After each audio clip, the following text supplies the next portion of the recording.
Hi HR Nation, welcome back to another episode of the HR Leaders Podcast, the show where we explore the future of work with industry experts and HR executives in the world's leading global brands. Today we have a really special guest on the show today. We're joined by Denise Reed Lamoreaux, Worldwide Learning Director at Microsoft. Welcome to the show. How are you? Hey, Chris. Thanks. I'm glad to be here. I love mood today. Yeah, I love always seeing your, I'm going to call it your woman cave. Yes, it is. And I love the lighting as well. It's nice to see you again. Tell everyone a little bit more about you personally and your role at Microsoft. Sure. So I've been involved in learning and development, marketing and communications, diversity and inclusion for my entire career. And my recent experience at Atos Corporation as the Global Chief Diversity Officer offered me this opportunity to come to Microsoft as a result of the interactions I'd had with Microsoft personnel. And in the role that I am now in possession of at Microsoft, I am leading a group that is revolutionizing the process that employees as well as external people coming in to take certification exams, to take advantage of training opportunities and so forth, can experience the process in a way that will be inclusive of their needs and allow for equity across all dimensions when trying to prepare to learn and to be assessed on that learning that they've undertaken. Give us some examples of where that comes into play. Well, obviously people with disabilities will have to request accommodations, get permission for assistive technologies, ensure that the learning classroom as well as any testing situations are amenable to their needs, and get this all aligned in advance of those sessions so that when they arrive, there's no surprises. There are no things that have to be adjusted to on the fly, and that they can have an optimal, equitable experience just as everyone else does. Mm-hmm. Do most companies have things like this in place? Because from my experience, the answer would be no. So from companies that I've interacted with, it's kind of like, it's not top of mind or front of mind whatsoever. And, that can be said for sure. We are seeing more and more of a trend leaning in this way because of the fact that people with disabilities are coming into the workforce in greater numbers than previously. And, the fact that there will be also adjustments need to be made for people who acquire disabilities over time. Companies are now in the position where they are looking at their processes, their policies, their standards, their ways of operating, and adjusting them to be more inclusive and equitable. Mm-hmm. You mentioned it briefly then, but how has the pandemic then increased the opportunities for people with disabilities to enter the workplace? Well, that's a really great question and an interesting answer too, which is multifaceted. But a lot of it comes down to the fact that people with disabilities, as I mentioned, are beginning to enter the workforce in greater numbers. They are attracted to careers in the technology field. And that gives them a greater sense of autonomy too, to be able to work independently. And since the pandemic now has more and more people working from home, the ability for anyone to access any kind of service to be able to do their work is greatly increased. So that does help make the playing field more equitable for people with disabilities, wherein there isn't as much focus on some of the on-site technologies as there is on making sure that they can access whatever services they need to remotely. So it does improve the playing field for anybody applying for roles today. With this work anywhere kind of concept, it does make it easier for all dimensions to be able to find a role. Could you share some examples of how some of the work that you're doing at Microsoft, some of the initiatives that you've put in place? Well, obviously there's so much going on with with gaming, gamification, such as Xbox. They do have a variety of people who are involved, from the testing and the development and the persona development stages and so forth, for all types of individuals, so that the games themselves are more inclusive and equitable. We have, our product teams looking at the way that products can be more diverse and inclusive. Microsoft Surface has an adaptive kit that can come along with it for those people with disabilities to be able to better access their own PCs and work more collaboratively, etc. And, we are taking a look at packaging that is easier for someone who may have mobility issues to open, things along those lines. So it's not just limited to any one space. There is an overarching appeal of looking at the ways by which we can be more inclusive. We're looking at the way we interview. We're looking at the way we ask interview questions. We're looking at our internal and external training materials to make sure that, the needs of the learner are really always at the forefront. And we really promote that opportunity to be a lifelong learner, whether you work directly for the company, whether you're a supplier or a partner, or if you are a consumer of some of the certification, tracks. It's interesting because you're doing this in twofold, right? Because you're both focusing internally, but you also have just happen to have products. You're doing it in two, right? I'm a huge. When I'm not here on the podcast, I'm playing Xbox as well. Definitely love the product. But so you have a unique lens. It must be quite fascinating from your point of view to sit in this position, being able to both speak of your product team and in your internal team, because you're touching every element. Your customers, your employees, everyone is impacted by this. It's a really fascinating time to be in the tech world for many reasons. And, to be in the tech world and also have this responsibility to guide the learners forward and to provide them with the right types of experiences so that they can be, their most authentic selves and their most engaged selves. It's really it's a privilege. What advice would you give to leaders then that are kind of new in this space, who haven't really, really took a long, deep dive into their processes? Where would you recommend they start on this journey? It's a listening tour first, I believe, is the most important thing, that you need to really understand the needs of your learners, and then begin to formulate a plan around that and understand the different diversity dimensions that come into play. It is, very important to focus on each of those dimensions, the types of learners that you have, the needs that they have associated with being able to effectively learn, and then building whatever processes you have to around that. Ensuring whatever widgets you need are available for them to be able to access, and communicating that entire process to them so that they understand that you are there to not only guide and support, but also encourage and enhance what's in place already so that they can have that optimal experience. Because you can build it all and it can be beautiful and perfect, but if you don't communicate that, if you don't advertise, then nobody's going to know, and they're still going to feel that lack of connection and may in turn, turn away and look for something that is more obvious and has been talked about more frequently. Yeah. Do you think that there's many companies out there where employees just don't even know this support even exists? Absolutely. And it's really not because of lack of trying.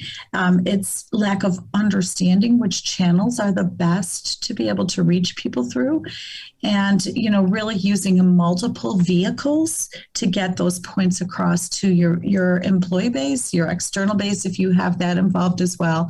And you gotta reach them to teach them, as I've always said. Of so course. Understanding how to get to them is really important. What you've done this in multiple careers and multiple companies. What have you seen as the vehicles that are the best to reach people that have worked for you?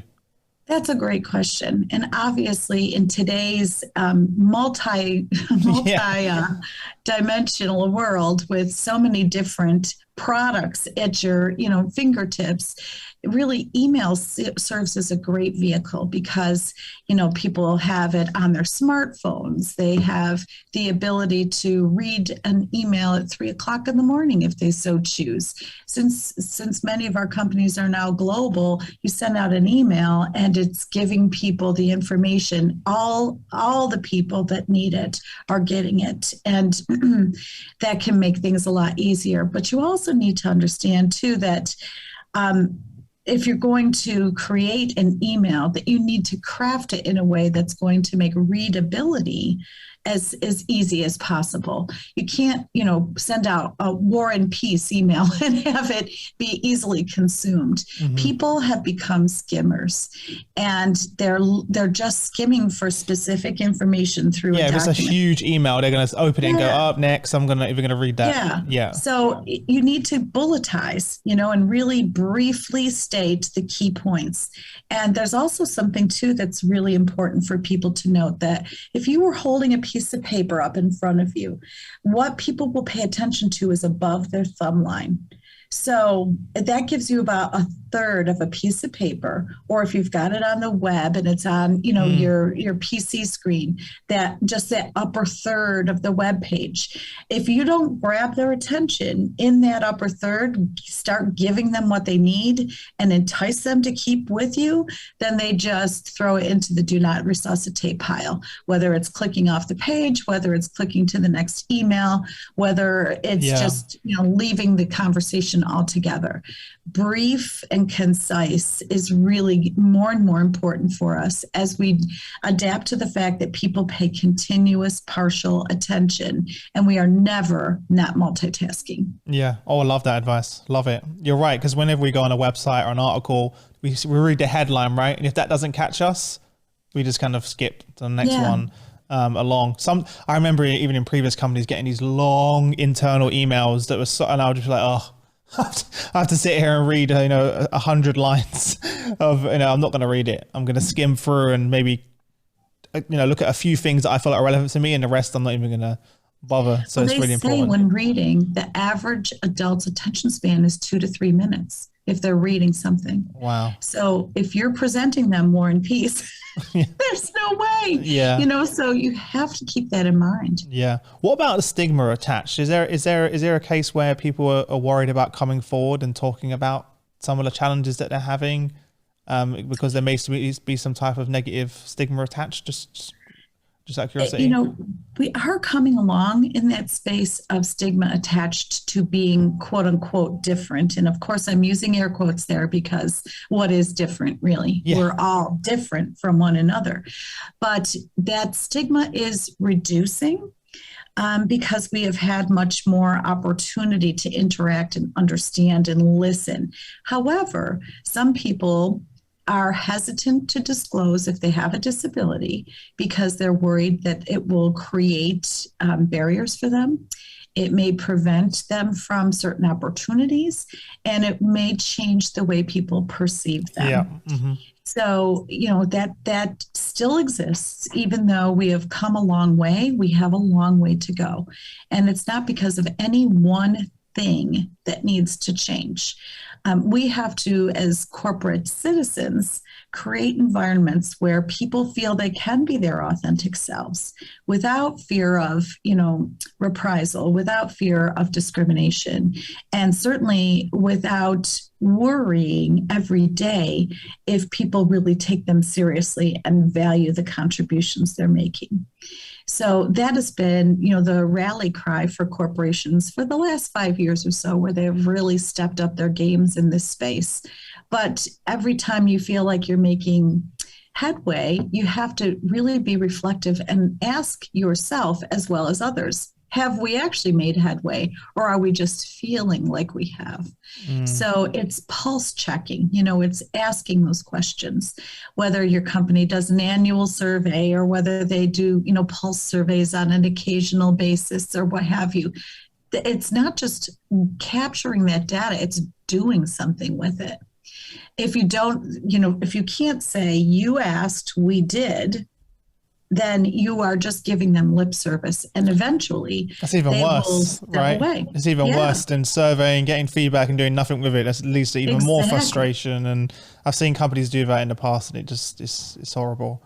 To see that. Wait, you asking for my feedback and then doing nothing about it. Right. What does success for you and the team look like? It'll be multifaceted.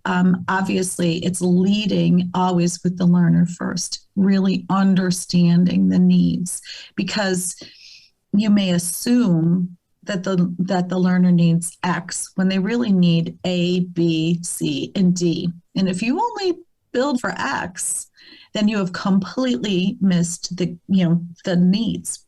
Yeah. So you have to really put that at the forefront in everything you do. Mm-hmm. And get them involved in every facet of the work too, whether it's user acceptance testing, whether it's, listening to their recommendations of things that they'd like to see and would benefit from understanding more about, et cetera, et cetera.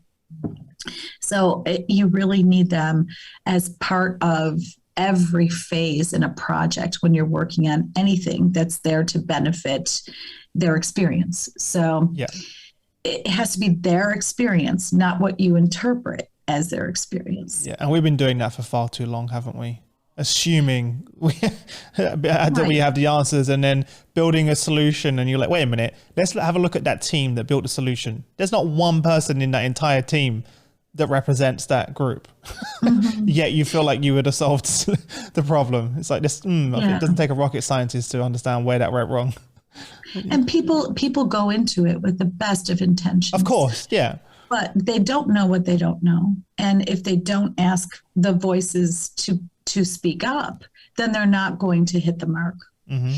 Something that you shared with me recently, which kind of even now I'm still shocked at, is that people working 10 to 15 years longer than any previous generation. What impact is that going to have on the workforce and both employee and employer? Boy, it again has so many different tendrils that reach out as a result. One of the biggest ones, obviously, is, people coming in fresh to the workforce from university may feel that their opportunities are not as varied as they would be since people are remaining in place longer. So there's that factor to make sure that there's room and there's growth and there is, cross-functional interactions and so forth. So that's one thing. Another thing that companies need to be aware of is because people are staying in the workforce longer and their skill sets may be 20 years old at this point, the rapid technology advances make certifications and skills that are acquired really relevant for about 5 years. So if you took a certification exam in 1986, it is no longer relevant. And you have to make sure that you're communicating well enough with your employee base that they understand, yes, we're glad you're still here. Your domain knowledge, your historical perspective, you help build your this network. Culture. Yeah. But you need to up your technical game. And that can be a delicate balance of keeping them aware of the fact that you appreciate them and not making them feel that you are calling them out, singling them out, or things along those lines. So that's an important facet too. But also, because people are staying, we will see increased incidence of acquired disabilities as they age. Maybe like mobility is decreased and they need, adaptive keyboards and things like that. They may need sit-stand desks because they have a back issue that plagues them, things along those lines. It could be that, vision, like maybe. myself, hearing loss, vision loss, things along those lines. And they will not necessarily know the process on how to request an accommodation or ask for assistive tech. They've never had to face this before. So it's making sure that the communication lines are kept open, that, their HR personnel would be able to say, here's the process you need to go to. Their leader would be able to do the same. And it's keeping everyone apprised of how to best provide services to people, regardless of, their experience level and so forth.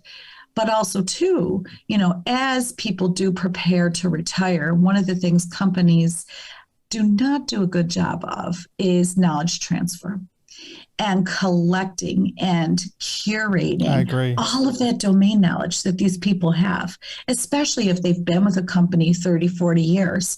They can tell you valuable stories that can make a world of difference the next time a similar project is undertaken, saving time, money, effort, etc. But if we don't capture that and they retire, that means we've lost that opportunity to really capitalize on that domain knowledge. So companies need to get better in that space too. And that knowledge sharing can take many different forms and routes. It doesn't have to be a standard operating procedure anymore like it was 20, 30 years ago. But whatever form that knowledge transfer takes, that capturing of intellectual property, that needs to be made available to everyone else. So, it's cataloging, it's curating, and then it's communicating where that lives so that people can access it. Do you think that that's going to even increase that number now that everyone's working remote? Because people don't have to go to the office, they don't have to, so they can in many ways continue to work a lot longer, right? Because you don't have to deal with a commute and everything else that goes into it. But one thing we need to be mindful of, and this is a little tiny bit off topic, and yet it's very related as well, is the fact that now that you will have a hybrid work environment, it's really important for leaders to make sure that they pull these teams together cohesively so that there isn't an us versus them with office versus home affecting people's opportunities. So, if it's available in the office, it also needs to be available from home. If you are on a hybrid call where you've got people in a conference room and people on the phone, you have to make that an equitable experience. And one of the things I've always stressed too, especially if you have people with disabilities on your team, is that agendas need to be sent out before a meeting happens so people can understand where to insert themselves into this conversation. You also need meeting minutes because sometimes it's hard to hear what's being said in the physical room if you're remote. And so if meeting minutes aren't sent out with actions called out, you may have missed something key, and obviously you may have missed something that directly impacts you. So it's really important for some of that parliamentary procedure to come back into play now that you will have hybrid organizations across every industry group and service type moving forward. Yeah, not everyone's going to be a sort of an extrovert on a call where you kind of feel like those people kind of take over and get people sitting in the back. And it's a new skill. Even me, I've had to get better at it and understand and be conscious of making space for everyone to speak, both whoever's in the office, because half my team are on the call. Are actually the exact example in the Monday morning when we have our team call, half of the team are remote, half of the team in the office. And what happens, it ends up being an in the office conversation and people on the line are not really getting an input. So I've had to learn, and the team have had to get better at that, to be like, we need to make space for everyone and write and have an agenda. You are right. I think for the first few months we did that really badly as well, because it was new. We'd never done it before. As well. Yeah. And another interesting factoid that's important is that 20 minutes after someone has left a meeting, they've forgotten 40% of what was covered. Wow. So if you don't send out meeting minutes, you are not reinforcing the key messages and they'll forget it. So, we have to do better for everyone's sake, especially if we have due dates and, deliverables that have to be met and so forth. If we're not sending out those meeting minutes to follow up and remind people, then they will forget. And it's not because they're bad people. It's because they're too much stimulus is coming at them all the time. Well, let's be honest, we normally jump off one straight into another call. Seriously. How we expected to remember. Talking about that before we started this broadcast. Yeah, how are you supposed to remember everything? Yeah. So to answer that question, do you think we'll be going longer than 10, 15 years then in the future? Do you think that's going to increase even further? Yeah, wow. I do believe so. And it will be different types of work, though. It may be a job share. It may be a part-time role. I've retired, but I got bored and I'm coming back to work. I may not come back to work for the same company I worked for. I may be consulting. I may be a contract employee for 6 months. I may be this, that, the other thing. But, there have been studies that indicate the fastest growing pool of available talent who's ready to jump in and can begin to make immediate impact is 60 plus people. Really? So people 60 years old plus. So there's an eye opener. It's a wealth of knowledge just sitting there. Yes. A wealth. And they're willing and able and, can really begin to make an immediate impact. So this hiring in the age of ageism is not as prevalent as it was even 2 or 3 years ago, where people were very hesitant to hire someone over the age of 55 because they're like, oh, they're at the end of their career, downward trajectory. What are we bringing somebody in like that for? That misnomer is no longer part of the hiring equation in a lot of situations now. Yeah. They're looking at that tenured talent, as I always refer to it, as real players in their environment. How do we, maybe this is not a way of saying it, but speak to that audience? When we're advertising our jobs and opportunities, I feel like because some of the language we can use can be quite...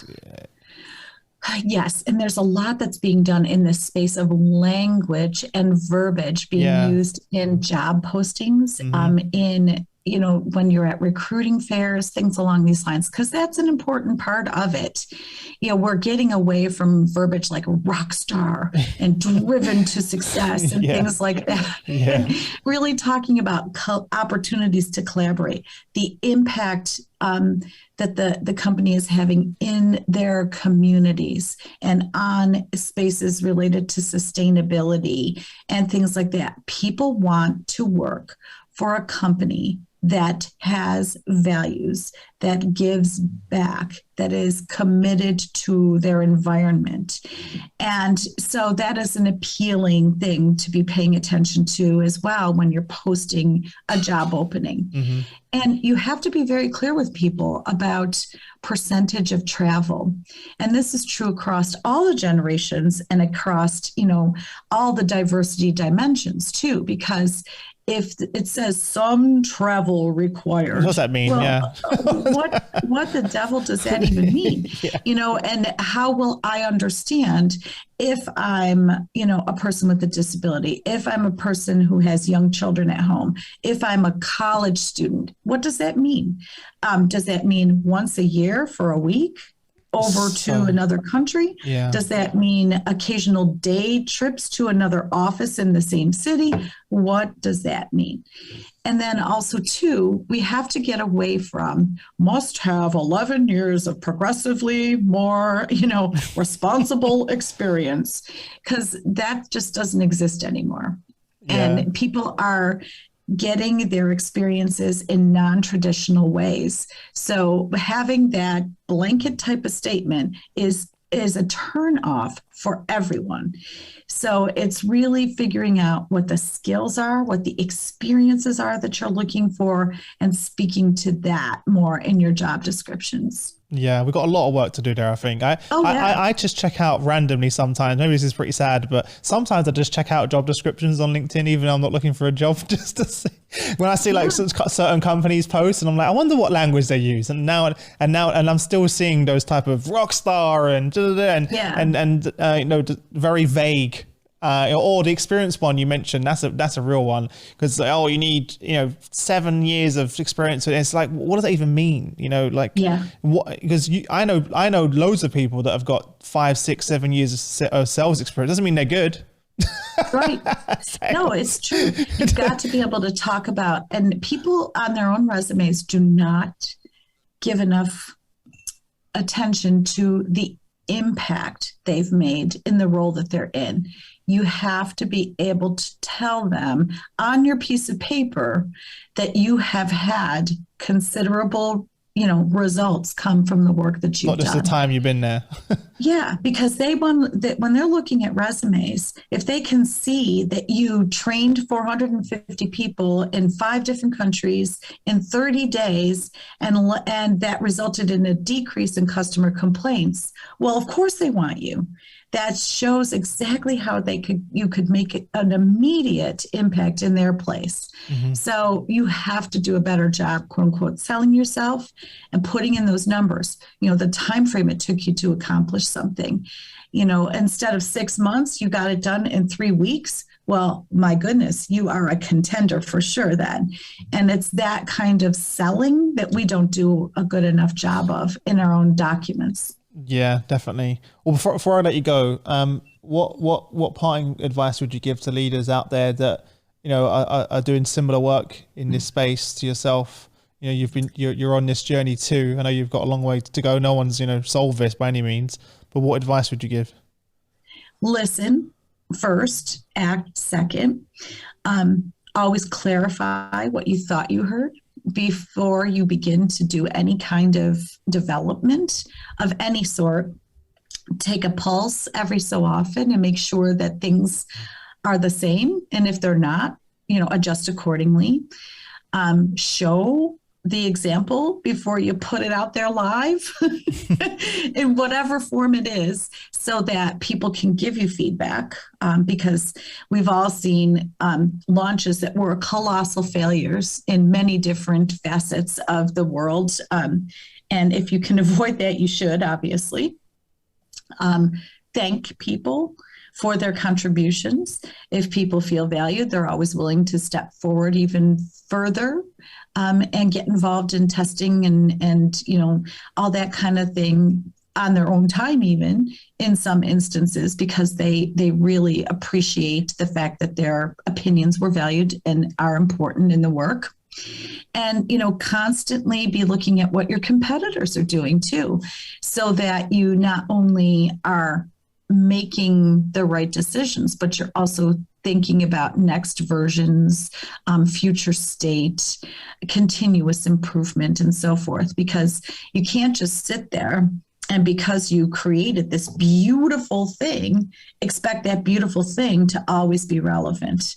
The way technology advances are coming into the marketplace so quickly, that beautiful thing is only going to be perfect for just a short period of time before it's already obsolete. Yeah, so much great advice there. I was going to say, if you didn't say it, grow your network, but you said it. It's so important, right? To reach out to Denise and build your network, speak to others if you don't know. You've got things like LinkedIn at your fingertips to go and do that. No kidding. It's how we connected. Yeah, I know. That's how it all started with us. And, we've never been at a time to this point where we could reach out to someone in a totally different country, real time, and have a truly transformative experience because of that. 100%. What about internal? Who are the most important internal collaborators, you would say? Just kind of came to mind quickly. In terms of who should, leaders like yourself be, connecting with the dots internally to make change? Because that's always a hard part. We didn't really touch on that, really. Right. You can have a wonderful idea, right? You've dreamed this up while you were getting ready for your day. It's this flash of brilliance that came to you. That doesn't mean that it is technically feasible in the version that you've got in your head. So you have to have your technical teams, your engineers, your software people, all of that involved right from the very start, because your pie in the sky may not be deliverable or it may have to wait until this widget is installed in that piece of equipment and that kind of thing. It's your marketing people have to be involved very early, your communications teams, your diversity representatives, so that they can be checking to make sure that the inclusivity quotient is there from the beginning. Designing for inclusion is really important. If you don't get this right in the beginning, it's going to cost you a lot more money to go backwards. So all of those different players are really important. Yeah. The voice of the user is absolutely critical from the very first, after you've had that flash of brilliance. It's just it's not only the people you normally collaborate with, but it's people that in some instances have spoken against your ideas and meanings that are important too, because you need that different lens. When you're pulling something together, you need sort of that devil's advocate who will say, well, why do you Again, it's another perspective, right? That you want to be inclusive of. You can't, if you're only designing with people who think like you as part of the design team, then you've left out 90% of your audience. Yeah. And where's that going to get you in the long run? 100%. I just wanted to touch upon that bit and bring that in, but thank you so much for coming on the show. It's such an important topic that we've never discussed before. As well. I'm quite ashamed to say that, to be honest, that we've had over 400 episodes and only now really touching on this topic, and the work that you're doing is so meaningful. So thanks for coming on and sharing your insights and your journey. Totally my pleasure. Always fun to be able to talk about this and get involved with your efforts that you have in place, Chris. It's a privilege. Thanks a lot, Denise. I look forward to doing it again soon. Yeah, thanks. Have a great rest of your day.